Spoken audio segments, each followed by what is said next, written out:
Hello students. The portion of English for second unit test is over and today we are going to do a revision of some of the grammar topics. We begin with a very easy topic, that which requires you to write the opposite and similar words, the antonyms and the synonyms of the words that will be given. Now on page number 64 of your book, we have two boxes given which we have to match with the words given towards in the table down in blue boxes. So let's do that. It's very easy, and some in the exam you might even expect some very easy words like day, night, upward, downward, onward, backward, something like that. Okay, what is important is you must understand what is asked. Synonym means similar meaning words and antonyms mean opposite meaning words. That is what is important. So here we go. Happily means joyfully. The opposite word of that is sorrowfully. Traditional means old fashioned and opposite of that is modern. Halt, obviously you must be knowing this, it means pause. Antonym of halt is start. Triumph means victory and opposite is defeat. Exotic means foreign and opposite of that is native. Rival means a competitor and antonym of that is partner. Soar, that soar means rise. We have seen that kite soars high in the air, so that means rise, and antonym of that is drop. Brilliance means the luster, and antonym of that is dullness. Now remember, anything from the textbook, from the portion can be asked. So you should be ready for that. Okay, so I hope you have understood this topic, antonym and synonym. Okay, now my dear students, let's go over to a very important topic, that is verbs. The form of verb shows us tense as well as the aspect. Tense meaning overall it tells us whether it is a present tense, past tense or future tense, and it tells also the aspect, that is whether it is continuous tense or progressive tense, perfect or perfect progressive. Now here are some basic hints given which we have already done in detail. Progressive or continuous tense can be formed by using the to be form of the verb, then the actual verb, and added to that will be ing. Here are various examples given. To make any sentence in continuous tense, you will use ing, remember that. Then in present tense, is will be the to be form of verb, was in past, and will be in future. So here are the examples given. He is playing. Now we have already done in details, say for example if we are using the first person singular, plural, how the verb changes, that we have already done. So it will go something like this: I am playing, I was playing, I will be playing, or we are playing, we were playing, and we will be playing. So this is how we have done in first person singular as well as in plural, and also in case of third person. So do revise that. How is a perfect tense formed? Have or has will be used in case of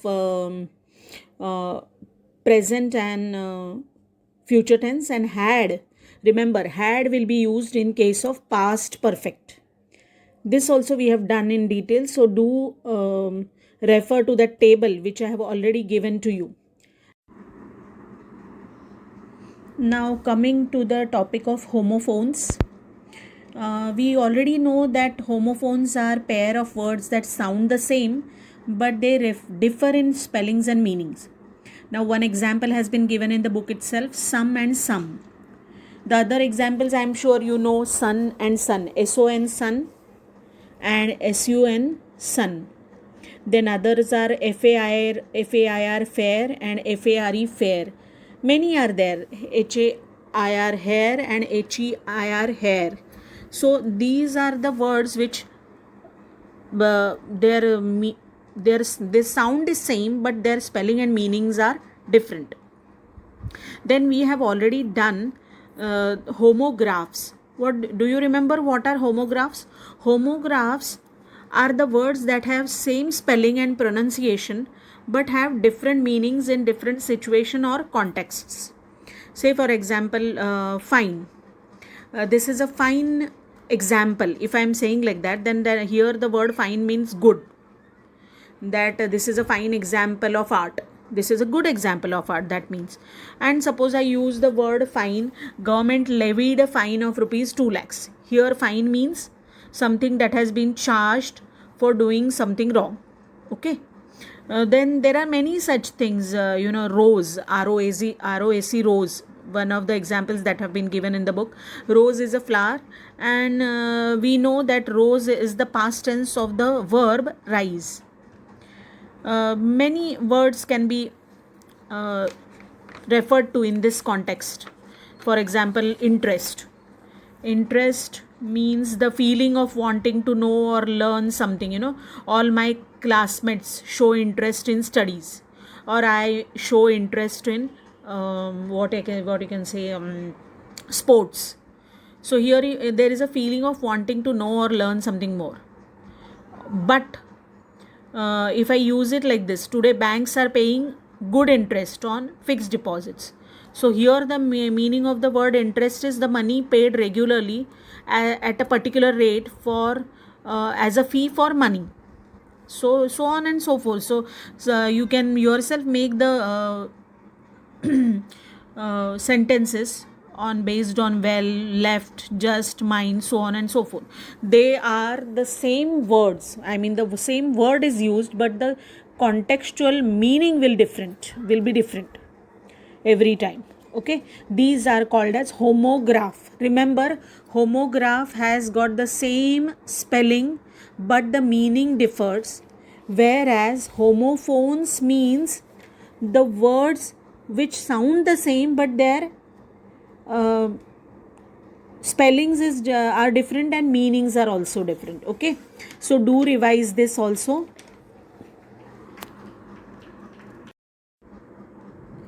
Now coming to the topic of clauses.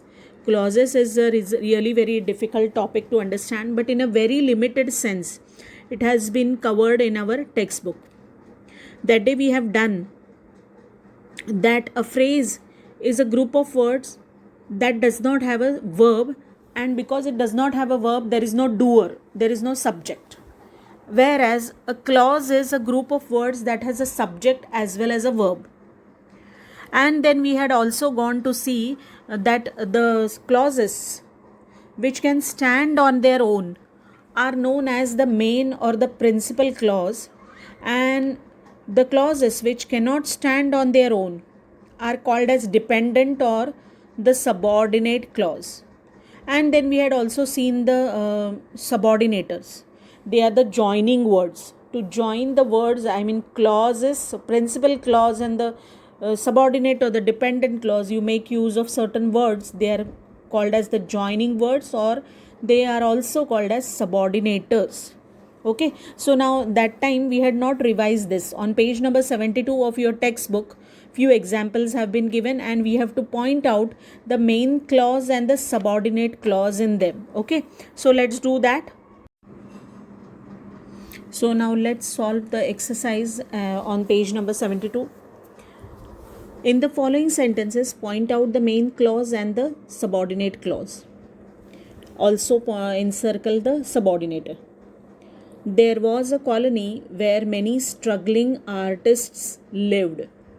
So there was a colony obviously makes absolute proper sense. So that's the main clause.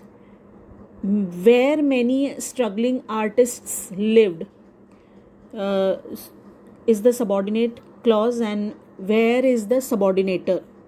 So many struggling artists lived is the subordinate clause. Though Sue looked after her very well, Johnsy showed no signs of improvement. So in this sentence, Johnsy showed no signs of improvement, as you can see, stands without any help. So it's the main clause. Sue looked after her well is the subordinate clause and though is the subordinator. Third, Sue thought that she had fallen asleep. The main clause here is Sue thought, the subordinator being that, and she had fallen asleep is the subordinate clause. Next, old Berman was a painter who lived on the ground floor. Old Berman was a painter, obviously, is the main clause, and who lived on the ground floor, who is the subordinator, and lived on the ground floor is the subordinate clause. Johnsy was sleeping when the two went upstairs. Main clause is Johnsy was sleeping. When is the subordinator, and the two went upstairs is the subordinate clause. I want to see the last one before it falls. I want to see the last one is the main clause here, as it makes perfect sense, and subordinate clause it falls, and subordinator is before. So I hope you have understood this. We have not gone into the details as to adjectival clause, the noun clause, the adverb clause, so on and so forth. That we will do some other day. Presently only at least try and understand the main and the subordinate clause. Okay.